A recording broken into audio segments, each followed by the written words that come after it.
for the LSAT last year, but it's been not steady. Maybe I take a week and then I forget about it for like a month or two. And then I said, okay, I'm going to start now again. And I started for a week. And then, it's been going along that way.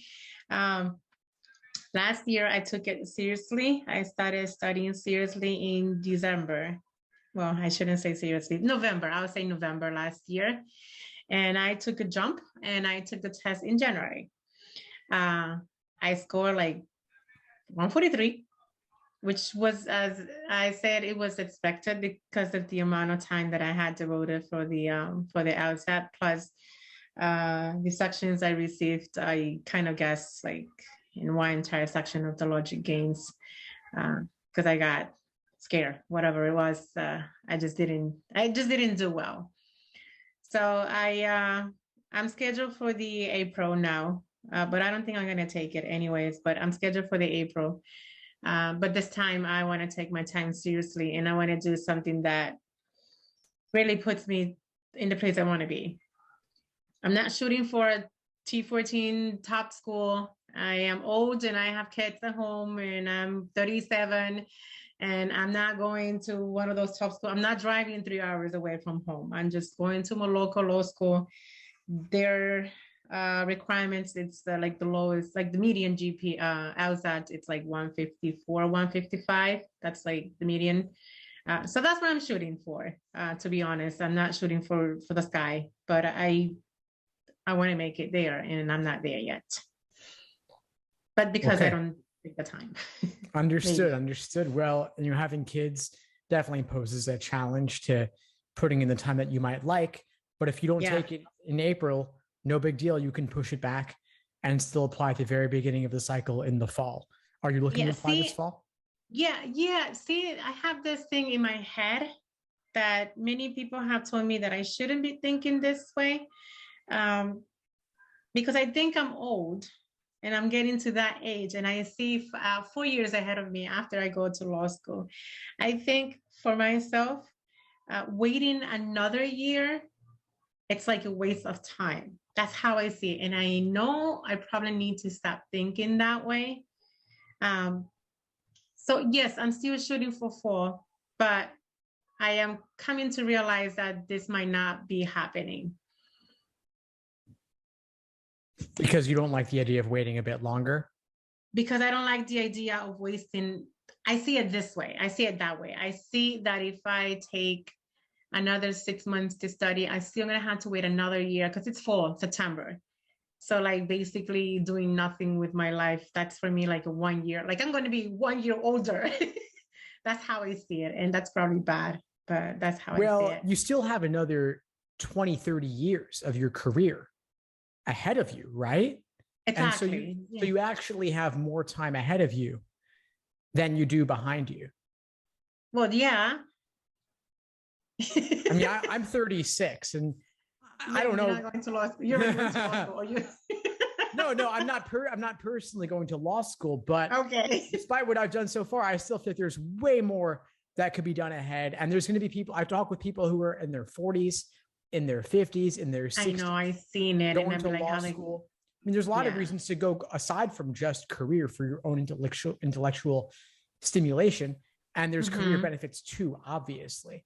But you have another year is nothing in the grand scheme of things. And whether you applied now at the very tail end of the current cycle or the beginning of the next one, it's up to you. But regardless, another year in the grand scheme of things, when we talk about the context of 20 to 30 years ahead, at the very least, where you could have your legal career, it's a drop in the bucket. Yeah. My sister told me that. She's like, Jadi, you got to stop thinking like that. You just got to take your time and just do it when you're really ready. Because if you just keep taking tests like this, first of all, you're going to waste all your chances to do it. I am not. So it's not that I don't care about the money, because who doesn't want to go to law school for free? Like anyone. Right now I'm paying loans because of my bachelor's degree. So it's not that I don't care about the money, but that's not going to stop me from going to law school if I have to pay for law school. You know what I mean? So my score is not because I want to shoot for like grants or scholarships or anything like that. My score is just to get in. Uh, but of course, yeah, if I can get that, if I can get in with the money, yeah, who doesn't want that? Yeah. But right now, my biggest struggle is finding a schedule that I can stick with. So this is me the night before. Tomorrow I'm going to do this and that and that. And then between this time and this time, I'm going to study for the LSAT. I'm going to rest and then I'm going to do that. Guess what? It's 3 o'clock. Haven't done that yet. So I procrastinate a lot. And I know you can't fix that, but that's my biggest issues right now. I hear you. Yeah. I mean, what other obligations do you have specifically? You're working. Do you have kid related things you have to do? I work. I am a tax preparer and I'm a real estate agent. Although I do both part-time, it's not like I'm full-time. And then, yes, I do have my kids. I have a 19, he's in college, but he doesn't count because he doesn't take time away from me.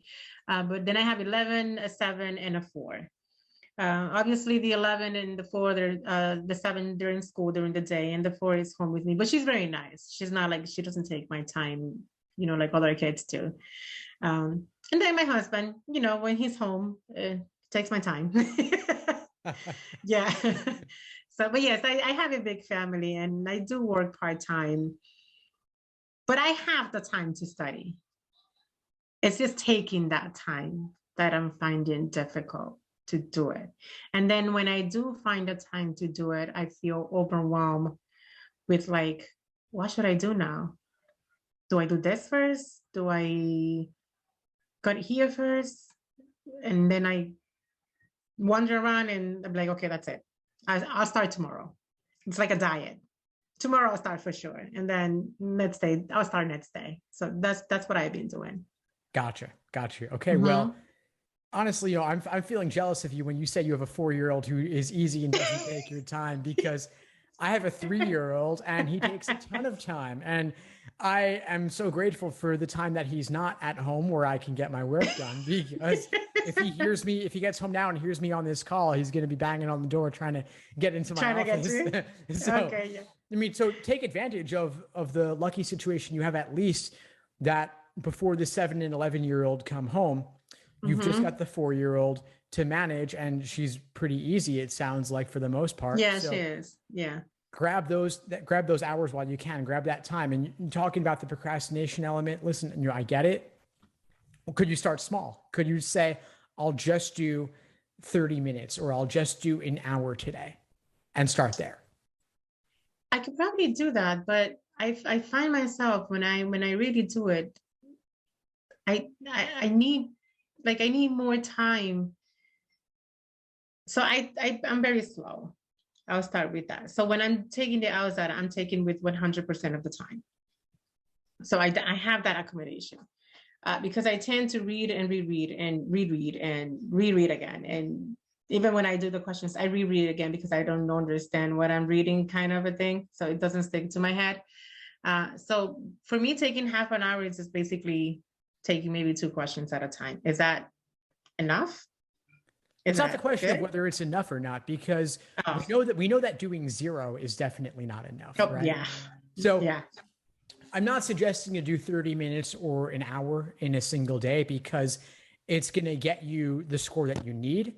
You'll probably need to put in more time than that. But a lot of folks will fall into this trap where it becomes all or nothing.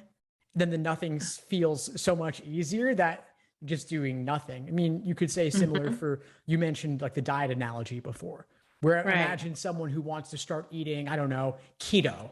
And that's really difficult to imagine, right? Okay, am I guessing right? Okay. Yeah, I mean, keto's popular. I just threw it out there. But like, that's a pretty daunting obligation to say, I'm going to eat like 0 carbs, but I'm going to eat fewer than 20 carbs in a day or something. Like, that's so difficult that then folks just decide, you know what? Screw it, and go to the polar opposite and just start eating like bags of chips or something, right? Like, I'm suggesting that you do like 30 minutes or an hour just because it can build the habit. And then if you can do 30 minutes, then maybe the next day you could do 35. and then 40, Okay. and then you build up to an hour, and then you can build from there. But I just want you to get into the routine where you do the smallest increment that you would be willing to do. And if that was like doing a single question, just don't even make it time-based. Just say, I'm going to do one question and then check the answer. And then the next time I'm going to do one question, check the answer, watch an explanation, and then build it up gradually so that you get to a point where you can actually sit for a full section and then a full exam. And the double time accommodations is a blessing and a curse. You know, it's nice to have the time that you need, but that also creates a really long exam sitting. And so, yeah, when I took it in January, it was like almost 7 hours. That took me, because I do almost take the whole hour and some change that they give me. And which, like you said, it's a blessing. At the same time, it's like, okay, I know I can take my time. So I feel more confident that I'm not rushing towards the clock. But again, for me, it doesn't make a difference, because so many people can do it under 35 minutes. Let's put it that way. Even if I tried, I wouldn't be able to do it. Like, not even guess half of the questions. So there goes my struggle. But thanking God that I have the time, I can do that. So it was a long day when I did it. But I was thankful that I had it. Yeah, I mean, I would definitely recommend using the time if you have it, because given the stakes of the exam and its importance in the process, you want to, if you have the ability to double check and triple check, why wouldn't you? I mean, if I had that amount of time, I would do every game. No, you probably do it like 4 times. Yeah, I would do once. You probably do it like 4 times. Well, I would if I could. You know, I mean, I'm from New York, and so we have these Regency exams where basically they're state administered final exams in high school, and they give you a full 3 hours for it. And if I was strong in a particular subject, for me, it was like history, for example, I would do the whole thing twice just because I could. And I wanted to get the highest score possible. And so if I could do the whole thing again and get another couple points, I was willing to go to that extent, because I placed importance on the exam. And the LSAT, forget it, how important that is. So I want to get you to the point where you can do a 7-hour sitting. And so it's going to take, starting even just with 10 minutes, 15 minutes, 30 minutes, and build up gradually. Carve out that time while you can, while your 2 older kids, 7 and 11-year-old, are at school. And then over time, you'll get to the point where you'll be asking your husband to take them all out for the day, so you can just do a full sitting. Right. Yeah. Okay. I just, well, you already know, I just signed up for your program, whatever it is that you have. I opened it once, right? When I thank you for allowing me in. So what do you suggest I start with? Because I noticed that, I can't remember, but I noticed there was 2 sections. One was like, I don't remember. Let me see if I find it. Yeah, sure. I could tell you. So there's the foundational section. Then there's workshops. Yeah. And the workshops. Which one is the one that I start with? The foundation? I would start with foundational. I'd start with foundational. And just follow that, the whole program through? Yeah. Okay, and don't jump to the other one. Not yet. I mean, I'd start with foundational. The nice thing about that, if you're starting off and you're just looking to dip your toes in the water, is that the videos there are covering the basics.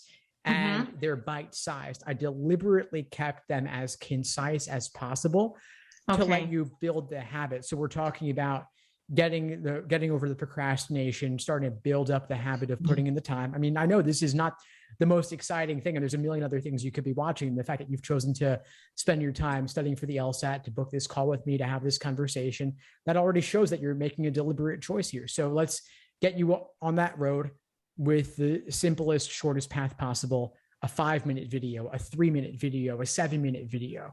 If you can just do those and cross them off your list, you're making that forward progress. And then down the line, we'll get into the nitty-gritty details for different question types, but in the workshops. But for now, I'd start in foundational.